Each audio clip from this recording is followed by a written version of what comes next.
Assalamualaikum warahmatullahi wabarakatuh. Pada pertemuan kali ini kembali saya mau menjawab pertanyaan komentar. Tetapi sebelumnya silahkan tambah subscribe di bawah ini dan jangan lupa nyalakan lonceng notifikasi agar tidak ketinggalan video-video dari saya. Terima kasih.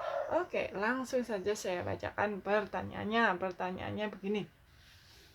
Saya mau nanya, tanggal 5 bulan 2 saya haid.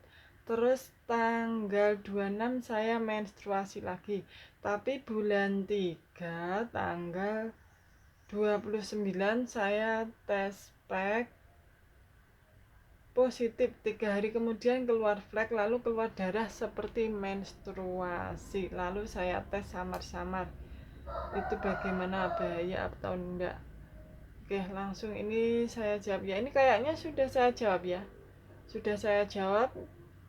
Coba dilihat di video yang sudah saya upload. Jadi habis ini ya, habis tes pack positif terus kemudian tes packnya jadi samar-samar gara-gara keluar darah ya. Ini kayaknya sudah saya upload ya, sudah saya bahas. Coba dicari di channel Istianisi ataupun channel Istiani ya, coba. Soalnya kemarin baru saja saya bahas pertanyaan ini. Terus kemudian lanjut pertanyaan berikutnya. Pertanyaan berikutnya.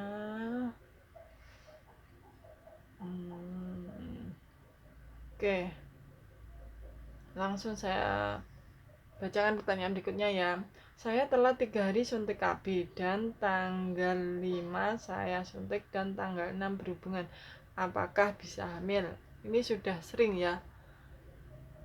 Sudah sering juga ini saya bahas. Jadi telat 3 hari terus kemudian tanggal 5 suntik. Jadi sudah telat 3 hari tanggal 5 suntik terus tanggal 6 dipakai berhubungan. Itu bisa saja terjadi kegagalan ya, karena sudah terlambat 3 hari. Ini tidak disebutkan ya suntik KB 1 bulan atau 3 bulan ya. Kalau yang 1 bulan itu cenderung kehamilannya itu besar ya. Jadi kalau telat suntik KB yang 1 bulan itu telatnya 3 hari terus kemudian tanggal 5 suntik, seharusnya 1 minggu baru bisa dipakai untuk berhubungan ya. Jadi kembali seperti awal, tetapi ini tanggal 6 sudah dipakai berhubungan, maka bisa saja terjadi kegagalan KB atau kehamilan.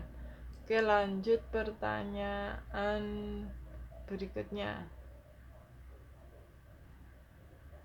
Nah, tetapi sebenarnya silakan tambah subscribe di bawah ini bagi yang bertanya ataupun bagi yang belum.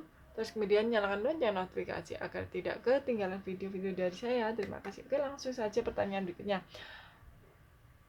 Minta solusinya dong. Saya habis keguguran, setelah keguguran dilanjutkan menstruasi selama seminggu, setelah itu pernah bersih, tidak ada flek apapun. Kemudian hari berikutnya malah ada flek coklatnya. Gimana solusinya ya? Soalnya saya kurang tahu mohon solusinya. Oke, langsung saja saya jawab pertanyaannya ya. Jadi ini setelah keguguran itu keluar darah, itu normal ya. Keluar darah membersihkan kotor-kotoran, ini keluar 1 minggu itu normal. Terus kemudian sudah bersih keluar lagi, itu juga normal. Itu mengeluarkan sisa-sisa yang tertinggal. Misalkan sisa-sisa ada selaput yang sangat kecil tertinggal, itu keluarnya lewat seperti itu ya, flek-flek seperti itu ya, flek-flek ada darah seperti itu. Jadi itu waktu saat pembersihan ya, saat pembersihan rahim keluar seperti itu, flek coklat seperti itu. Asalkan ini sudah USG-nya sudah bagaimana, sudah bersih atau belum ya. Kalau USG-nya sudah bersih, maka insya Allah itu hanyalah sisa-sisa yang tertinggal, sisa-sisa sedikit selaput seperti itu ya, selaput ataupun kotoran yang tertinggal. Jadi pengeluarannya seperti itu, yaitu flek-flek seperti itu. Jadi ibu tidak perlu cemas ya.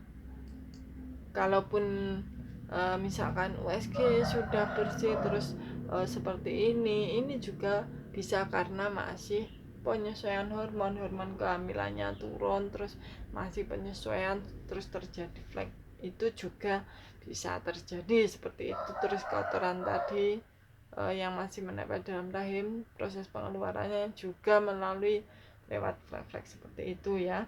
Terus kemudian lanjut pertanyaan berikutnya.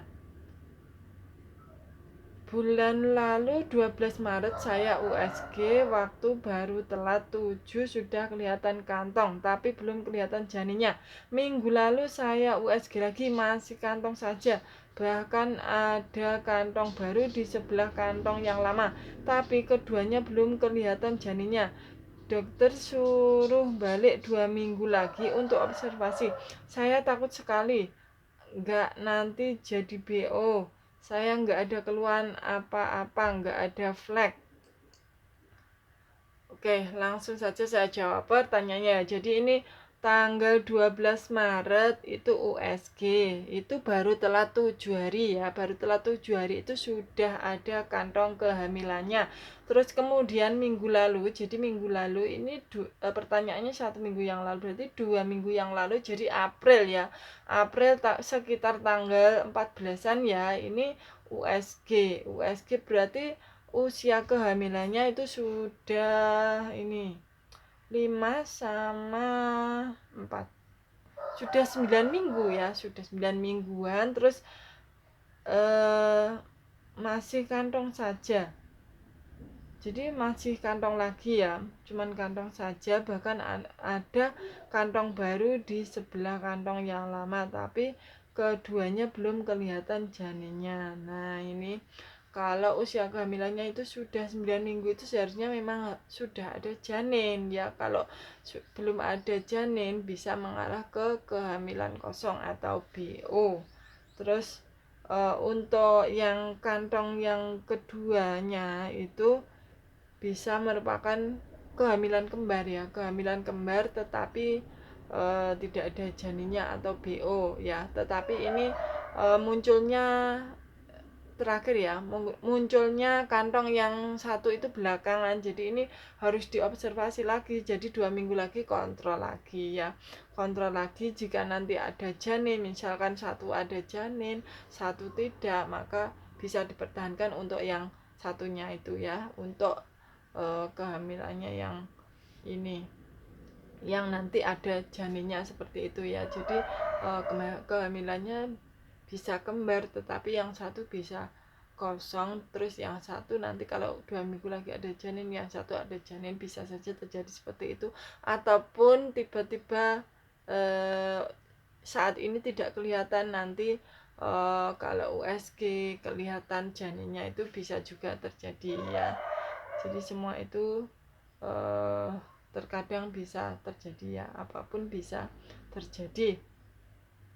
Jadi ini disuruh kembali, betul sekali, nanti 2 minggu lagi kontrol USG. Tetapi saat ini harus diperhatikan ya, gizi ibu hamilnya tidak boleh kecapean, tidak boleh stres seperti itu, meminum vitamin yang diberikan, perhatikan gizi ya, gizi ibu hamil, gizi seimbang dan cukup air putih ya, harus sangat diperhatikan agar nanti untuk mengejar ini ya kehamilannya seperti itu ya, untuk menunjang agar kehamilannya berjalan dengan normal ya.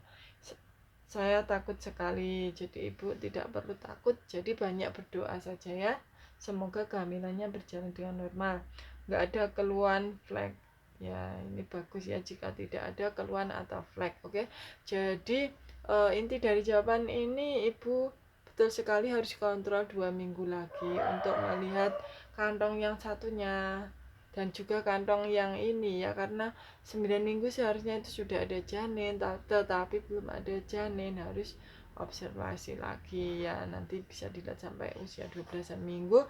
Terus sama melihat kantong yang satunya apakah berjalan dengan normal.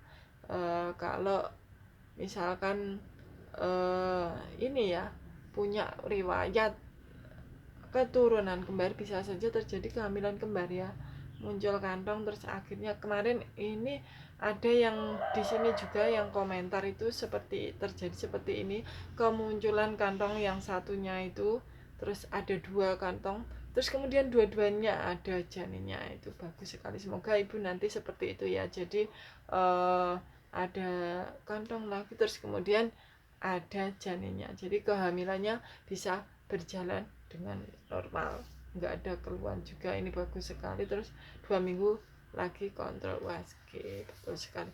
Oke, sekian dulu jawaban dari saya, semoga bermanfaat. Wassalamualaikum warahmatullahi wabarakatuh. Bye bye.